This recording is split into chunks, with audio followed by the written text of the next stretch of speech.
माँ, ये क्या है? तुम हमेशा अपनी मेड के लिए साड़ियाँ वगैरह खरीदती रहती हो, वो भी महंगी महंगी। कल ही खरीदी थी, बीना बता रही थी। माँ, जो कीमती साड़ियाँ तुम्हारी बहू पर सूट करती हैं, वैसे अगर तुम अपने घर की नौकरानी के लिए आखिर चाहती क्या हो? क्यों तुलना करने में लगी हो? क्या आपकी नज़र में बीना, जो कि हमारे घर की बहू है, और एक नौकरानी में कोई अंतर नहीं? गुस्से में लाल पीला होता हुआ दीपक ने अपनी माँ से कहा। बाहर दरवाजे की ओट में छुपी हुई बीना मुस्कुरा रही थी, क्योंकि उसने ही दीपक को बताया था कि माँ ने कल फिर से अपनी नौकरानी के लिए कीमती साड़ी खरीदी है। अंतर तुलना बेटा बहुत भारी शब्द है। खैर, तुम जानते भी हो एक बहू का फर्ज क्या होता है? बस अपनी सास से संपत्ति लेने का। बेटे, मैं जो करती हूँ सोच समझ करती हूँ, और मैं तुम्हारे पैसे का नहीं बल्कि अपने स्वग्रसीय पति के पैसे का सदुपयोग करती हूँ। सुधा गर्व से बोली। मैं कुछ समझा नहीं माँ।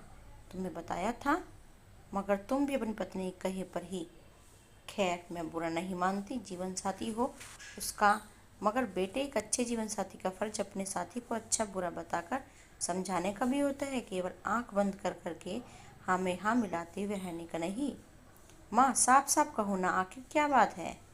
जानते हो, बीना ने मुझे कहा था, माँ, आपका ये सोने का हार मुझे चाहिए, इतना खूबसूरत है और कीमती भी है। मेरी सहेलियाँ देखकर जल बन जाएंगी। इन्होंने बड़े प्यार से दिया था मुझे। मेरे बाद ये सब कुछ किसका है? और बहू का है और किसका है? मैंने खुशी से उसे दे दिया। उस दिन तू भी नहीं था ना? चचेरे भाई की शादी थी, हम सबको जाना था।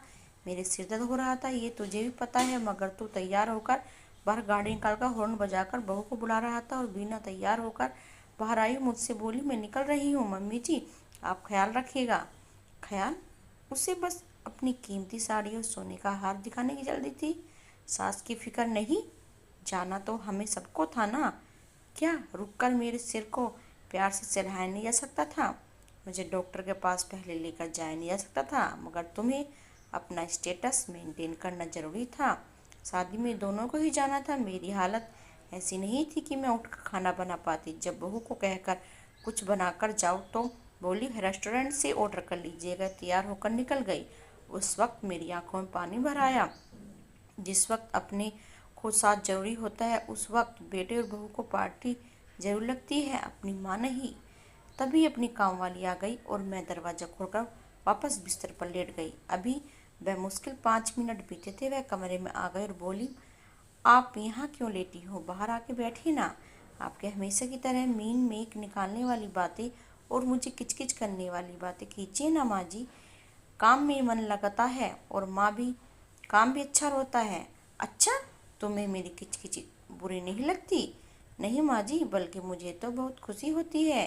मेरे बचपन में मुझे ही टोकती थी मेरी माँ, और उनकी डांट खाने के लिए अक्सर मैं कुछ ना कुछ गलतियाँ करती रहती थी।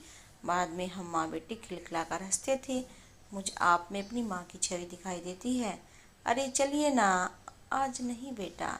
क्यों, आज क्या हुआ आपको? वो आज तबीयत खराब है, सर में बहुत दर्द है। जब मैंने कहा तो वह बोली, अरे पहले बताना था। रुकिए ना, कहकर वह तेज रसोई में गई। जब वह वापस आई तो उसके हाथों में तेल की कटोरी थी। मेरे सिर में मालिश करती हुई, सिर दबाते हुए, सहलाते हुए उस वक्त बहुत सुकून मिला। उसने मुझसे पूछा, कुछ खाया है? मैंने कहा, अभी बनाना है। वो रसोई गई और झटपट खिचड़ी बनाकर ले आई। उस वक्त मुझे बहू की बहुत याद आ रही थी।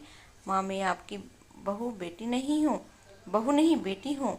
बेटी जो माँ का दर्द छोड़कर पार्टी में चली गई, वहीं एक दूसरी ओर घर के काम करने वाली गरीब लड़की, जिसे मैं हमेशा डांटती रहती थी, वह मेरी देखभाल कर रही थी। मुझे अपनी माँ समझती, और मैंने उसी वक्त तय कर लिया कि आज से वह मेरी बेटी है। हर माँ अपनी बेटी को कुछ ना कुछ देती है। सो हाँ, बहू को बता देना, आगे से अपनी तुलना मेरी बेटी से मत करना, कहकर सुधा जी टीवी चलाकर देखने लगी। वहीं दीपक कमरे से बाहर दरवाजे की ओर में छुपी और पत्नी को, बीना को देखते हुए बाहर निकल आया। दोनों एक दूसरे को देखकर शर्मिंदगी से यहाँ वहाँ देखते हुए अलग अलग कोने में चले गए। तो कृपा करके भाई और बहनों, ऐसे ना करें, अपने माँ बाप को इग्नोर ना करें। घूमने से पहले, पार्टी से पहले अपने माँ बाप को देखें, क्योंकि वो तुम्हारे माँ बाप हैं, जिसने बड़े प्यार से आपको पाला है।